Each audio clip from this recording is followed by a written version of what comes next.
Hello प्यारे दोस्तों, इस वीडियो में देखेंगे क्लास 8 साइंस जो कि यहाँ पर अध्याय 4 जो दिया है इसका नाम है हमारा कि रासायनिक अभिक्रिया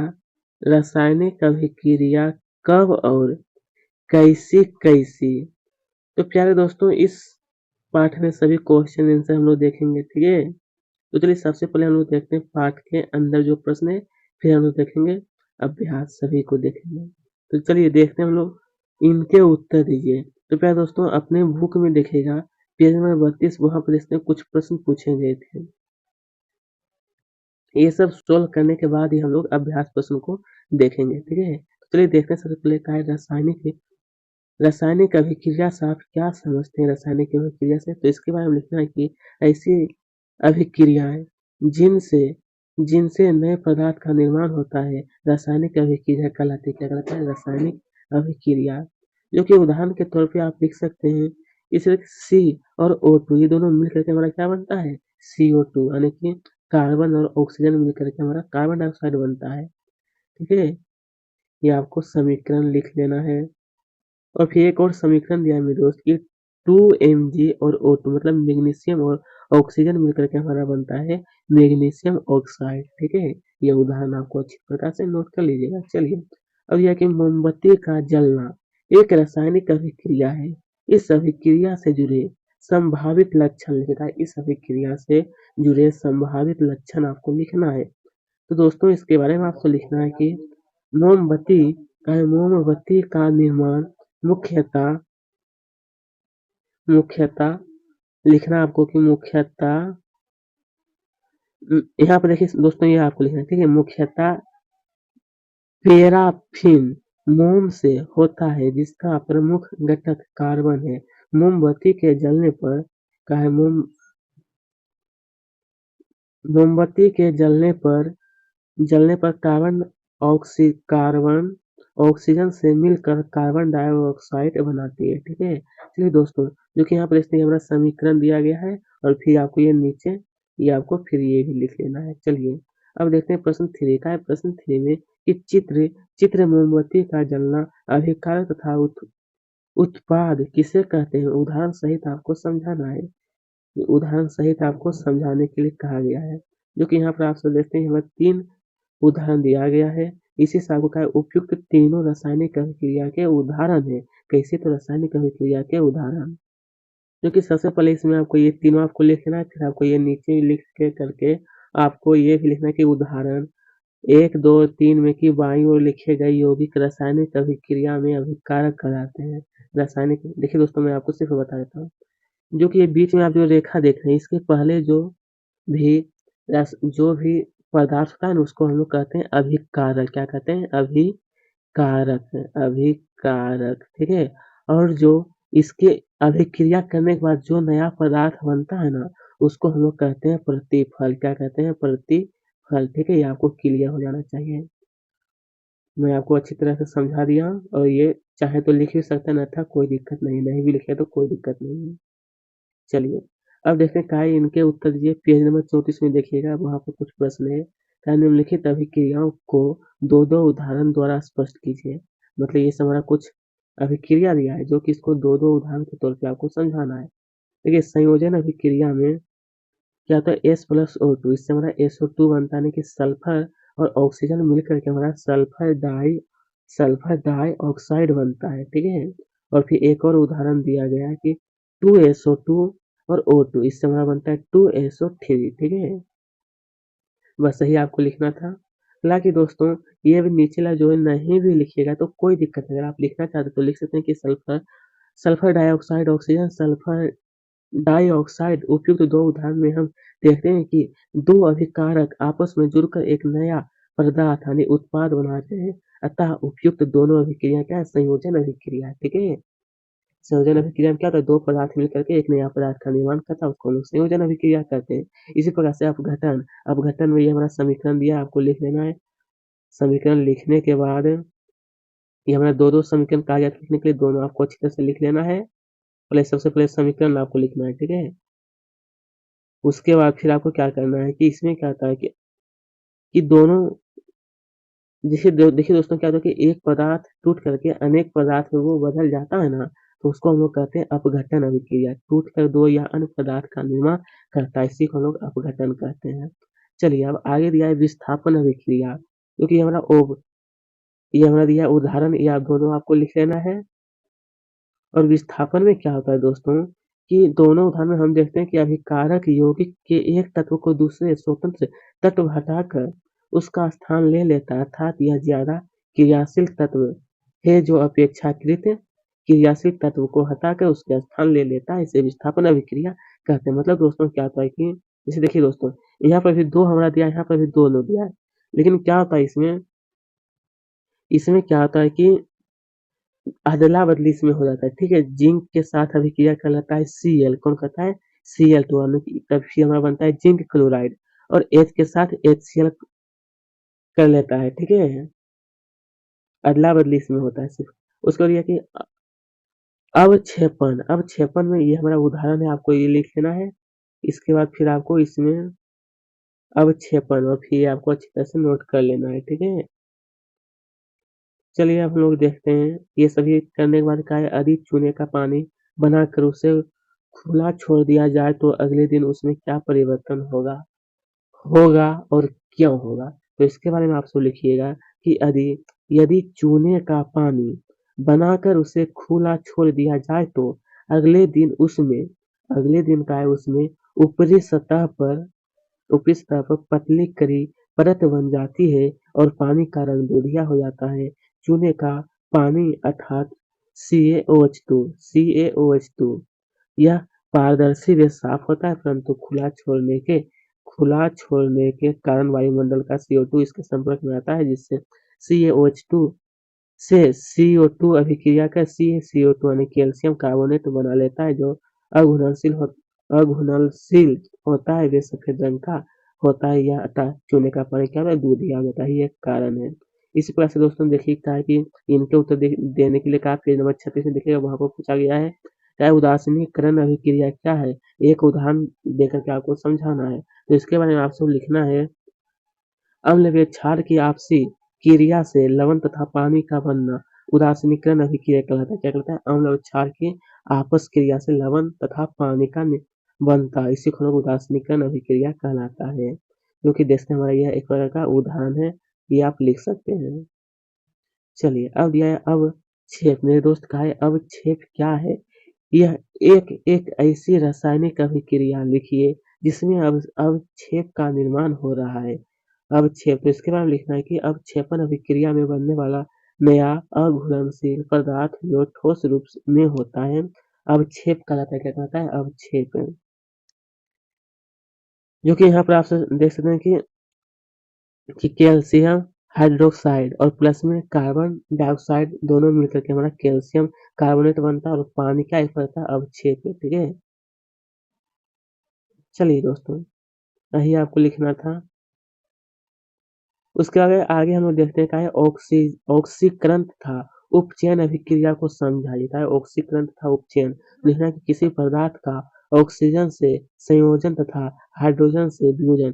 संयोजन का मतलब क्या होता है? ऑक्सीजन के साथ क्या होता है? मिलना।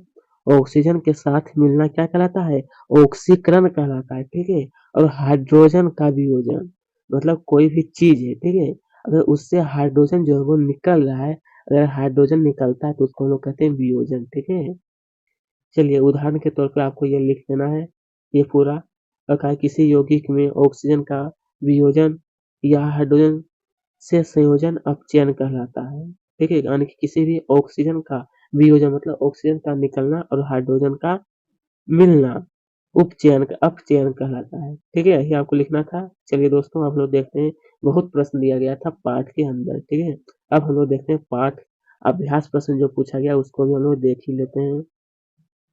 चलिए इसमें सबसे पहले पूछा गया था प्रश्न एक का सही विकल्प को आपको था चुनने के लिए, जो कि यहाँ पर देखिए दिया गया है सबसे पहले कि NaOH प्लस HCl, ये दोनों मिलकर के हमारा NaCl और प्लस में H2O, यह जो वो क्या है, एक प्रकार का कैसी अभिक्रिया है आपको बताना है। तो मेरे दोस्त क्या है दोस्तों, इसमें इसका सही उत्तर हो जाएगा हमारा उदासीनीकरण अभिक्रिया है। कैसे मेरे दोस्त? ये हमारा उदासीनीकरण अभिक्रिया है।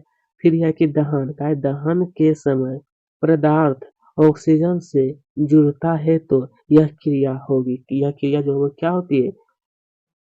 क्या दोस्तों इसमें सही टिक हो जाएगा हमारा, सही टिक हो जाएगा हमारा ऑक्सीकरण। क्या कहलाता है? ऑक्सीकरण। ठीक है, इसमें आपको टिक लगाना है।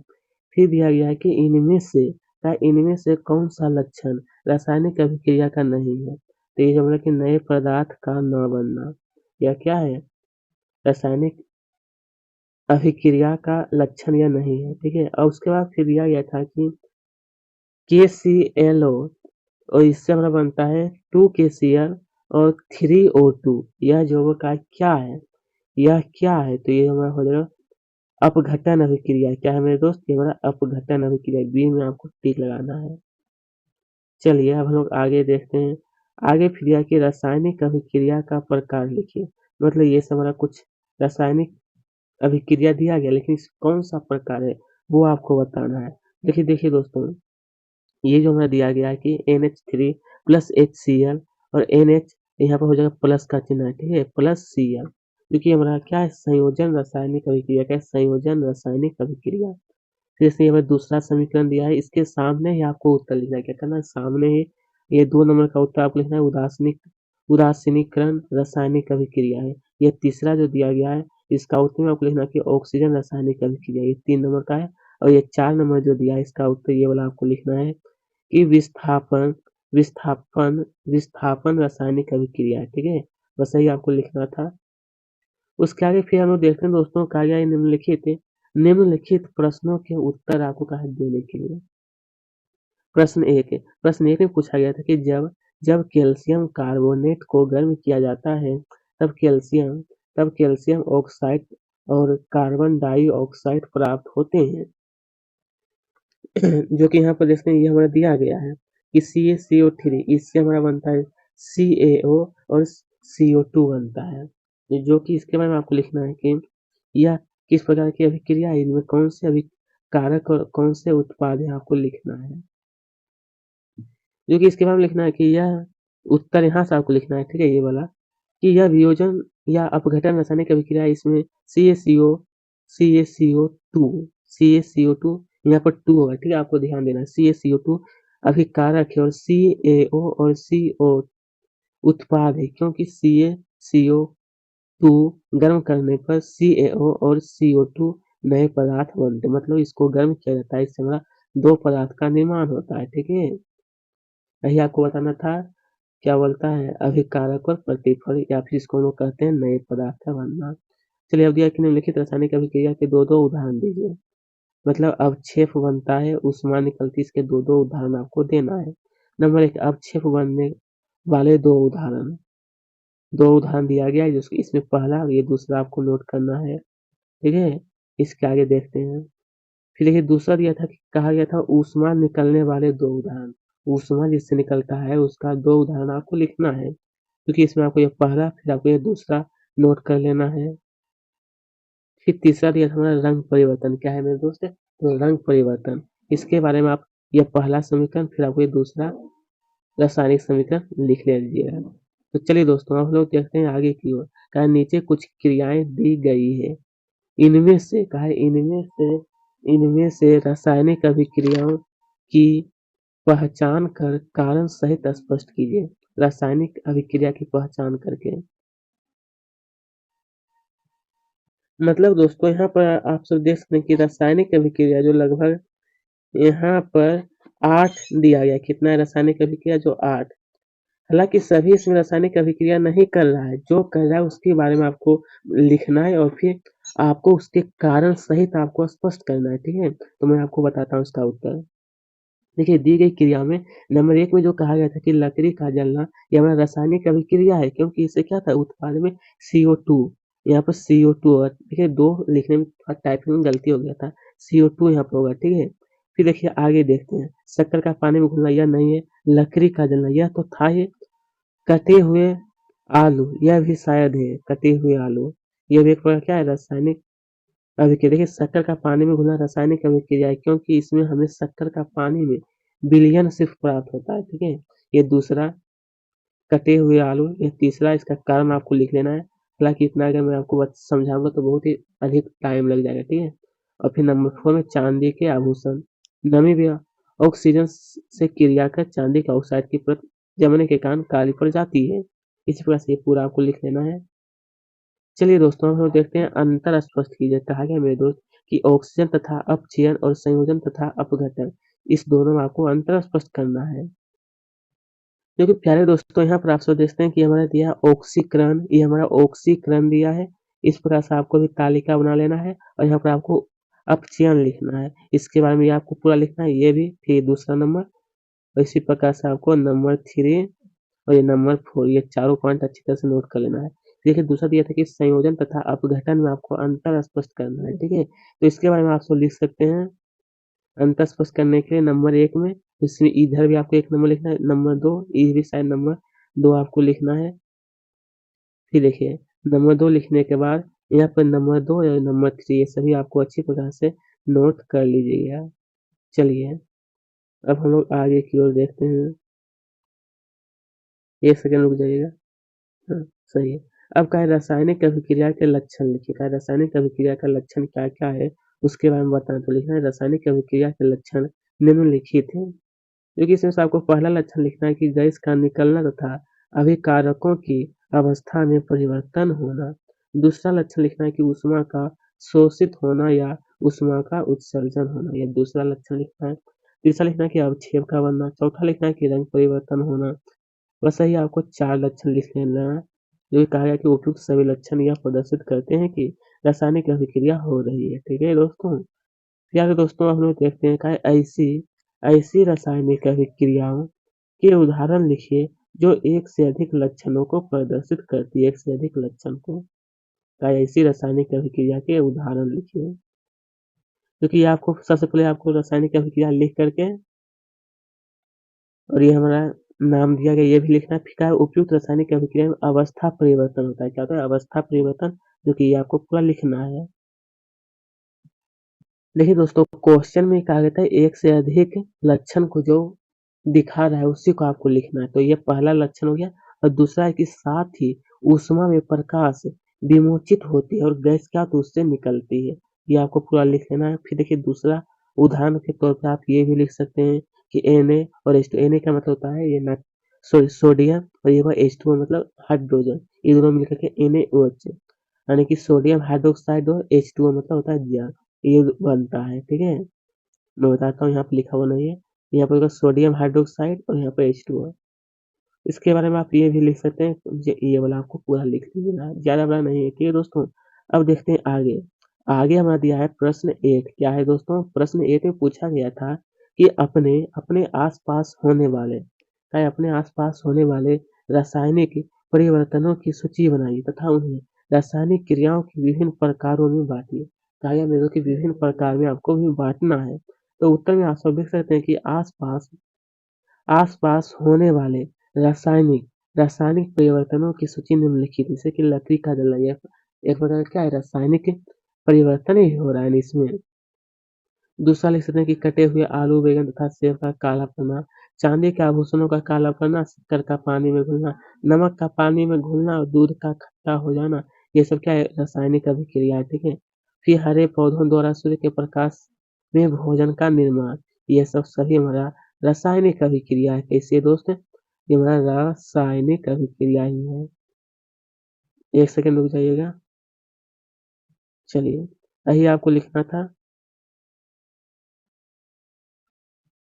ऊपर वाला आपको पूरा लिखने के बाद फिर आपको कहा गया था कि रासायनिक अभिक्रिया में आपको बाँटने के लिए, मतलब देखिए यहाँ पर कहा था कि उन्हें रासायनिक अभिक्रिया के विभिन्न प्रकार में आपको बाँटना भी है, ठीक है? कि वो किसमें आता है। तो देखिए उपयुक्त अभिक्रिया में 1, 2 और 3 ये हमारा ऑक्सीकरण अभिक्रिया है। और 4, 5 4, 5 ये हमारा 6 और ये हमारा 7, यह जो उदाहरण है ना वो रासायनिक अभिक्रिया का उदाहरण है। ठीक है? बस यही आपको लिखना था, कोई खास नहीं है। अब दिया है कि सीमा, मेरे दोस्त का है, सीमा ने जब ग्लूकोज मुंह में डाला तब जीभ में उसे ठंडा ठंडा लगा, ऐसा क्यों हुआ होगा, इस क्रिया को क्या कहेंगे। का इस क्रिया को हम लोग क्या कहते हैं। तो लिखना मेरे दोस्त की सीमा ने मुंह में जब ग्लूकोज़ डाला तब जीभ में उसे ठंडा लगा। ऐसा ऊष्मा के अवशोषण के कारण हुआ। क्या? तो ऊष्मा के अवशोषण के कारण हुआ होगा। इस क्रिया को ऊष्माशोषी अभिक्रिया कहते हैं। ऊष्माशोषी का मतलब क्या है? ऊष्मा को निकलना नहीं बल्कि उसको अवशोषण करना, ठीक है? तो प्यारे दोस्तों, आज का ये वीडियो हमारा यहीं पे समाप्त हुआ। या इस अध्याय में बहुत ही अधिक प्रश्न दिया गया था, ठीक है? इसलिए इसमें टाइम भी अधिक लगा। तो अब हम लोग अगले वीडियो में मिलेंगे।